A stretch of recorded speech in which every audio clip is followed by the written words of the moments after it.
বাঙালি দর্শক আমাকে as an actor হিসেবে চিনতে পারছে না, তো সেইটাতে আমি খুব ডিপ্রেসড হয়ে যাই আর কি। অঞ্জন দত্ত মানে কালো চশমা, অঞ্জন দত্ত মানে মহারঞ্জন দত্ত মানে সিগারেট, কিন্তু এই সিনেমাটাই কিন্তু খুঁজেই পাবে না। যে সময়কে সব থেকে ভালো ধরতে পারে সে ছবিটা ভালো ছবি হয়ে যায়। সেই সময়টা মানে আমি যেই সময়ে বড় হচ্ছি আর যেই সময়ের গল্পটা চালচিত্র এখন বলছে, এই দুটোর মধ্যে অনেক পার্থক্য।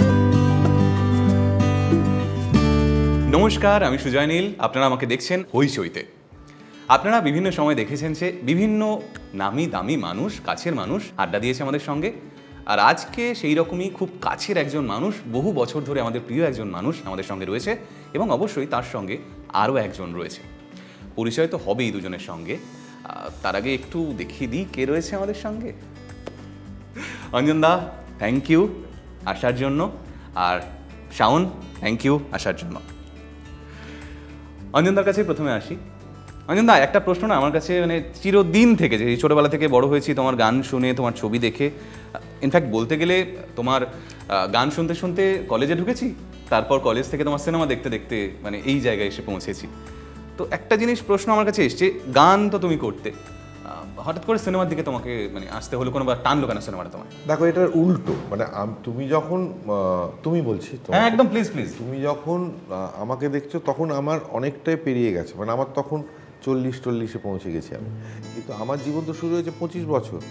আমি প্রথমে অভিনয় করতে এসেছিলাম। মৃণাল সেন আমাকে নাটকে দেখে, আমি থিয়েটার করতে চেয়েছিলাম, আমাকে ফিল্মে নিয়ে এলো, এবং সেখানে আমি ফিল্মে অভিনয় করলাম, পরপর কিছু কাজ করলাম। কিন্তু আমি সেই সময়কার যে মেইন স্ট্রিম বা পপুলার সিনেমাতে আমি নিজেকে মেলাতে পারিনি। যে মেইন স্ট্রিম সিনেমাটা হতো, যেটা এখানে একটা অ্যাক্টর পপুলার হবে, সেটার সঙ্গে আমি মেলাতে পারছি না। তারা আমার মধ্যে একটা খ্যাংড়াকাঠির মতন দেখতে একটা লোকের সঙ্গে মেলাতে পারছে না। আমাকে যারা পছন্দ করছে তারা মৃণাল সেন, বুদ্ধদেব দাশগুপ্ত, নবেন্দু চ্যাটার্জি, অপর্ণা সেন, শেষ। আমার আর কেউ নেই। তো বছরে 1-1.5 বছরে একটা ছবি, আর প্রত্যেকটা ছবি তারা আমাকে রিপিট করতে পারে না। মৃণালদা রিপিট করেছেন অনেকবার, বুদ্ধবাবু রিপিট করেছেন অনেকবার। সুতরাং আমার পরিচিতিটা সীমিত জায়গায়, একটা আর্ট ফিল্মের পরিচিতিতে রয়েছে, বিদেশে যাচ্ছি, অ্যাওয়ার্ড পাচ্ছি, এসব হচ্ছে। কিন্তু বাঙালি দর্শক আমাকে অ্যাজ অ্যান অ্যাক্টর হিসেবে চিনতে পারছে না, তো সেইটাতে আমি খুব ডিপ্রেসড হয়ে যাই আর কি। তো আমি বিদেশে চলে যাই, জার্মানিতে থিয়েটার করতে করতে ফাইনালি আমি ডিসাইড করি যে ঠিক আছে, আর রোজগারও করতে হবে তো। একদম একদম। আমার আর কিছুতেই না সৌমিত্র না অনিল চ্যাটার্জি হওয়া হলো না আর কি। সো দেয়ার বাই তখন সুমন গান করতে গেলো, আমিও গিটার নিয়ে গান করতে গেলাম, সেটা খুব নাম করে গেল। সো আমার পরিচিতি অ্যাজ এ গায়ক বা সিঙ্গার সং রাইটার হিসেবে সাংঘাতিক নাম, এবং সেটার কোনো তুলনা হয় না। এখন লোকে আমাকে অভিনেতা হিসেবে দেখে টাকে, কিন্তু যখন আমি সত্যি খেটে খেটে অভিনয় করেছি, সত্যি ভালো, রীতিমতো বয়স বাড়িয়ে বয়স কমিয়ে, সেই সময় সেই বাঙালি দর্শকের কাছে আমার পরিচিতিটা হয়নি। বাট ওইটা আর কি I actually wanted to be an actor. আমি অভিনেতা হতে চেয়েছিলাম। দেখো, আমরা তো মানি তুমি ভালো অভিনেতা এবং গায়ক হিসেবে তো অবশ্যই। তো তোমার তরফ থেকে হয়তো মনের মধ্যে একটা দুঃখ আছে যে কি হতে চেয়েছিলাম, কি হলাম। তো এই জায়গাটাই তো পোর্ট্রেট করছে তোমার নতুন ছবি চালচিত্র এখনে। তো সেখানে শাওনের চরিত্রটা তোমাকে কোথাও গিয়ে দেখাতে চাইছে, তোমার জার্নিটা। শাওন, তুমি এই চরিত্রটা করতে আসার আগে তোমার প্রস্তুতি কী ছিল, মাথার মধ্যে কী চলছিল? দেখো, যবে অঞ্জনদা প্রথম বলেছিলেন যে এই চরিত্রটাতে উনি আমার কথা ভাবছেন অভিনয় করার জন্য, এবং যবে শুটিং শুরু হয়েছিল এর মাঝখানে 1 বছরের একটা সময় ছিল, এবং সেটা একটা অত্যন্ত দীর্ঘ সময়। আমি এর আগে কোনো কাজ কখনো এত প্রস্তুতির সময়ই পাইনি, সেই সুযোগও হয়নি, কারণ সেভাবে জেনারেলি কাজ হয় না খুব একটা। এইবার এই দীর্ঘ সময়ে প্রচুর আড্ডা হয়েছে, যেগুলো হয়তো কোট আনকোট ওয়ার্কশপ নয়, কিন্তু সেগুলো আসলে ওয়ার্কশপই। একটা খুব গুরুত্বপূর্ণ বিষয় নিয়ে বারবার কথা হতো, সেটা হচ্ছে সেই সময়টা, আমি যেই সময়ে বড় হচ্ছি আর যেই সময়ের গল্পটা চালচিত্র এখন বলছে, এই দুটোর মধ্যে অনেক পার্থক্য। সেটা আমার জন্মের আগের একটা কথা। এই সময়টা যে প্রচণ্ড দীর্ঘ একটা সময় তা নয়, কিন্তু অনেক পরিবর্তনের মধ্য দিয়ে গেছে সময়গুলো। ফলত আমি আমার সময়ে দাঁড়িয়ে কিভাবে সেই সময়টাকে অ্যাড্রেস করব, সেইটা নিয়ে আমাদের প্রচুর আড্ডা হতো, প্রচুর গল্প হতো। সেইটা আমি এবং সেটা আমি প্রচণ্ড এনজয় করতাম। মৃণাল সেন, অঞ্জন দত্ত এরকম দুজনকে নিয়ে একটা কাজ হচ্ছে, ডেফিনেটলি আমি কেন আমার বয়সী এবং অন্য বিভিন্ন বয়সের বিভিন্ন ছেলেমেয়ের প্রচণ্ড সেটা এক্সাইটিংই লাগবে। উটানকোট যদি বলি, মৃণাল সেন কিন্তু আমাদের কাছে একটা বিশাল বড় ইনস্টিটিউশন। মানে তুমি সব থেকে ভালো বলতে পারবে এই জায়গাটা নিয়ে, কেননা উনি সেই সময়ে যে ছবিগুলো বানিয়েছেন সমসাময়িক, যেগুলো সোশিও পলিটিক্যাল যে জায়গাগুলো সমস্ত কিছু তুলে ধরেছে, এবং ইন্টারন্যাশনালিও মানুষজন এগুলোকে মানে ভালোবেসেছে। তো এই যে থিমটা, এটা কি খুব জরুরি মানে ধরো এই ধরনের সিনেমা বানানোর ক্ষেত্রে? দেখো, যে কোনো ছবি ভালো হোক খারাপ হোক, একটা সময়কে সময়কে ধরতে পারে, এবং যে সময়কে সব থেকে ভালো ধরতে পারে সে ছবিটা ভালো ছবি হয়ে যায়। কিন্তু খুব গভীরভাবে বা একটু ডিপলি বা খুব, আজকে যদি এই হইচইতে অনেকগুলো ছবি এসছে, একটা সুন্দর রেট্রোস্পেক্টিভ এসছে, এবং সেগুলো যদি দেখা যায়, তখন দেখা যাবে যে সেগুলো যে সোশিও পলিটিক্যাল বক্তব্য এর ছাপিয়েও কিন্তু খুব হিউম্যান, ভীষণ মজার গল্প বলছে, ভীষণ এমন ইন্টারেস্টিং হিউম্যান মানুষের গল্প বলছে, যেটা নিশ্চয়ই কলকাতার, নিশ্চয়ই আমার দেশের, কিন্তু সেখানেই আটকে নেই। খুব ইন্টারেস্টিং একটা ইউনিভার্সাল আপিল তার মধ্যে তৈরি হয়ে যাচ্ছে। সেই হিউম্যান গল্পটা বলা আমার মনে হয় ভীষণ জরুরি, to reach out to the international অডিয়েন্সের কাছে বা নিজের অডিয়েন্সের কাছেও নতুন করে দেখা। ভুবন সোম তো একটা অসম্ভব প্রেমের গল্প, মানে যদি আমরা ওই টেকনিক ভুলে টুলে যদি দেখি, সেটা একটা বয়স্ক বিউরোক্রেটের সঙ্গে একটা বাচ্চা মেয়ের অদ্ভুত একটা প্রেমের গল্প। আর হ্যাঁ, একটা পলিটিক্যাল ওপর আছে, কিন্তু সেটা ছাপিয়ে ভেতরে গিয়ে দেখলে বোঝা যায় পদাতিক কিন্তু একটা অন্য ধরনের মজা একটা আছে, একটা অন্য মজা আছে। যে ছেলেটা পালাচ্ছে, সে কিন্তু একটা বাড়ির মধ্যে ঢুকিয়ে একটা মহিলার সঙ্গে আস্তে আস্তে তার সম্পর্ক পতন হচ্ছে, ভালো বন্ধুত্ব হচ্ছে। এই জিনিসগুলো কিন্তু অ্যাকচুয়ালি আমার মনে হয় ইন্টারন্যাশনালি আপিল করেছিল মানুষের কাছে। আমার গল্পগুলোও কিন্তু ওই মানুষের ক্রাইসিস, মানুষ মানে একজন মেলাতে পারছে না, মানে তুমি বলতে চাইছো যে ধরো চালচিত্র সেই সময়কার ছবি, সেটা সময় থেকে অনেকটা এগিয়ে ছিল, যে কারণে তুমি কোথাও গিয়ে চালচিত্র এখন বানানোর একটা ইচ্ছে তোমার ভেতরে এলো? না, আমার ভেতরে ইচ্ছে এলো কারণ আমার মনে হয়েছিল যে মৃণাল সেনের সঙ্গে আমার এত বছরের একটা সম্পর্ক, সেটা আমার কোনো কাজে নেই। যে আমার মনে হচ্ছিল শতবর্ষে আমার কিছু করা উচিত। আমি গল্পটা খুঁজে পাচ্ছি, যদি আমি আগেই গল্পটা খুঁজে পেতাম, যদি বুঝতে পারতাম যে মৃণাল সেনের আমার দুজনের প্রথম যে কানেকশন, দেখা হওয়াটা আমি যদি বুঝতে পারতাম, আমি আগেই করে ফেলতাম। মানে আমি এখানে আসতে চাইছিলাম যে চালচিত্র যারা দেখেনি তাদের কি চালচিত্র এখন দেখতে কোনো অসুবিধা হবে ওটা না দেখে? না, কিচ্ছু অসুবিধা হবে না। ওটা যেহেতু ওই সিনেমাটার শুটিং এর সময় আমাদের ঘটনাটা ঘটেছিল, সেই জন্য, আর ব্যাকড্রপ ছিল কলকাতা, চালচিত্র তাই মানে দাঁড়ায়। আমারও ব্যাকড্রপ কলকাতা, এবং চালচিত্র শুটিংয়ের সময় কি হয়েছিল সেটা দেখাচ্ছি। যে অঞ্জন দত্তকে কেউ কোনোদিন দেখেনি বা আনা হয়নি, আমি আনতে পারিনি, আর যে মৃণাল সেন চট করে লোকে জানে না, সেই দুটোকে মানুষ, সেই সারপ্রাইজটা আছে। দেখো শাওন, মৃণাল সেন এবং অঞ্জন দত্তের মধ্যে একটা লড়াই ছিলই, কিন্তু এখানে আবার ব্যাপারটা ঘুরে যাচ্ছে। কোথাও গিয়ে অঞ্জন দত্ত, মৃণাল সেন এবং তুমি ঢুকছো নতুনভাবে।